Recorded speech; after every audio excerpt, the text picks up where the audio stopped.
D'abord, il y a des liens évidents entre la France et l'Algérie, de par l'histoire commune entre ces deux pays, qui est une histoire assez traumatique, puisque notamment cette histoire s'est faite à travers la colonisation française pendant 132 ans, même s'il y avait évidemment des relations plus anciennes entre cette partie du pourtour méditerranéen et la France. Et par ailleurs, cette histoire de la colonisation et des circonstances très violente de la décolonisation à travers une guerre d'indépendance menée par les nationalistes algériens, eh bien, a aussi et reste aujourd'hui un des soubassements à un racisme anti-arabe, par exemple, dans notre société. C'est aussi un élément de tension ou de passion dans une société française qui est extrêmement marqué par différentes populations qui sont issues de cette histoire. Hein. Évidemment, l'immigration algérienne, on va dire, mais les Harkis, les Pieds Noirs, les Juifs d'Algérie, les appelés du contingent, ceux qui ont pris position pour ou contre l'Algérie française pendant les années de la guerre d'Algérie, et évidemment, du côté algérien aussi, quelque chose d'extrêmement passionnel, de par ce lien très anciens dont je parlais et des liens très actuels à travers justement les processus migratoires. Et une relation entre les deux pays qui est une relation là aussi passionnelle avec quand même des instrumentalisations politiques, des exploitations du passé qui peuvent être des ressources politiques. Hein. On ne peut pas comprendre, si je prends le côté français par exemple, on ne peut pas comprendre le Front National, l'extrême droite française telle qu'elle est aujourd'hui, sans la rancœur créée et le racisme créé par l'Algérie coloniale et par, j'allais dire, le désarroi de la perte d'une partie ou de ce qui était considéré comme une partie du territoire français.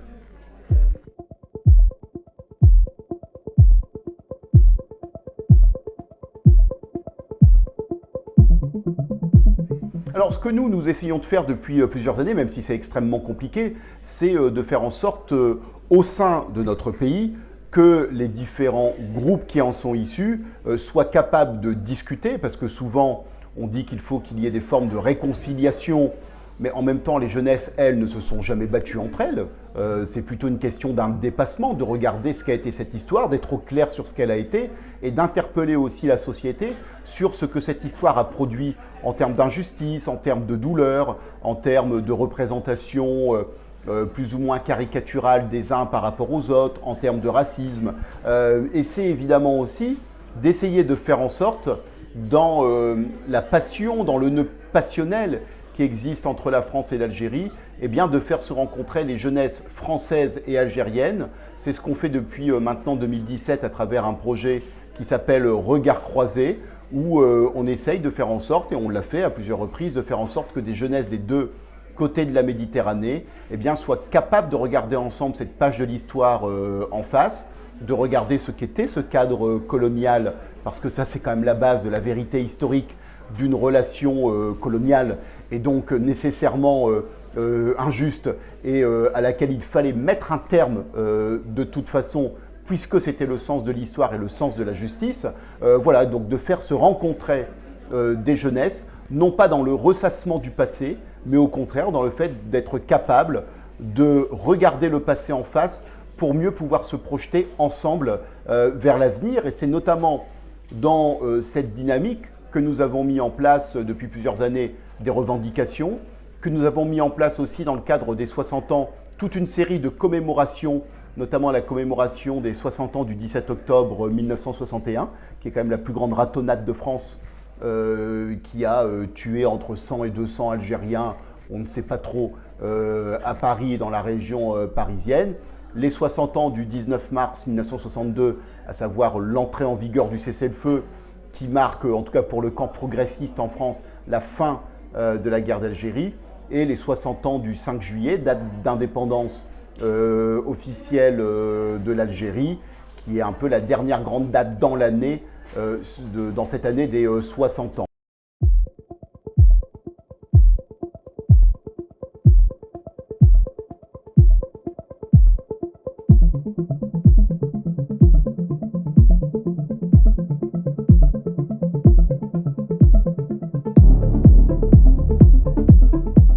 Alors, nous avons pour projet, pour revendication, de créer un office franco-algérien ou algéro-français pour la jeunesse, parce qu'il nous semble que lorsque l'on veut dépasser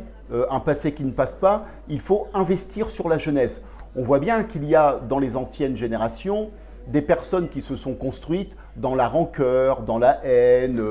dans la confrontation stérile, voire méchante, voire sanglante parfois entre les deux pays. Et que nous, ce qui nous semble important, c'est de faire en sorte de considérer les jeunes non pas comme des masses de personnes qui sont là pour continuer les guerres d'antan ou pour porter les rancœurs des adultes, mais au contraire pour construire quelque chose qui est de l'ordre de l'épanouissement, de l'émancipation, de la capacité à se projeter ensemble, de se parler, de circuler, de se découvrir. Voilà, et c'est dans ce cadre-là que nous revendiquons depuis plusieurs années la création d'un tel office qui est une idée qui est née d'un autre conflit, puisque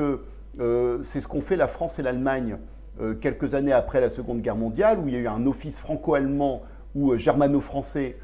pour la jeunesse qui a été créé. Alors évidemment, comparaison n'est pas raison. On n'est pas nécessairement dans des mêmes intensités de conflits, on n'est pas forcément sur des mêmes logiques. C'est évidemment les histoires sont différentes, mais il n'empêche qu'on est sur deux pays, la France et l'Allemagne, qui pendant des décennies ont été pris dans des conflits majeurs, et il a été décidé par toute une série du monde associatif dans les fin années 40, années 50, années 60, qu'il était important d'investir sur la jeunesse. Nous, c'est un peu cette logique, et nous entendons faire en sorte que cet office franco-algérien ou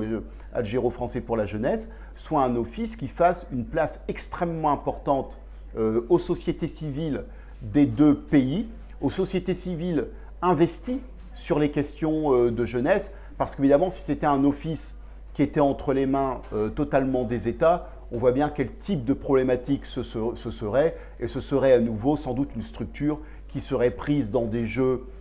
assez désagréables, dans des jeux diplomatiques assez désagréables, qui est quand même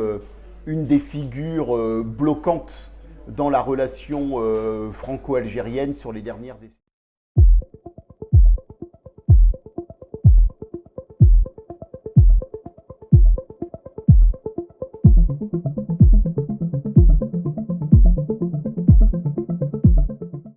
Alors, il se trouve que je parlais de l'Office franco-allemand pour la jeunesse, en fait, quand on le dit en français, on dit Office franco-allemand pour la jeunesse, mais en allemand, si on le traduisait, ce serait Office germano-français. Donc, en fait, si on prend l'exemple de l'Office franco-allemand, en fait, dans une langue, ça se dit dans un sens, dans l'autre langue, ça se dit dans l'autre. Donc ça, après, j'allais dire, je ne sais pas dans quel sens ce serait dit dans quelle langue. Peut-être qu'il faudrait dire office algéro-français lorsqu'on parle en français, et peut-être qu'il faudrait dire office franco-algérien quand c'est en langue arabe. Après tout, ce serait, comment dire, des choses qui seraient ainsi joliment mêlées.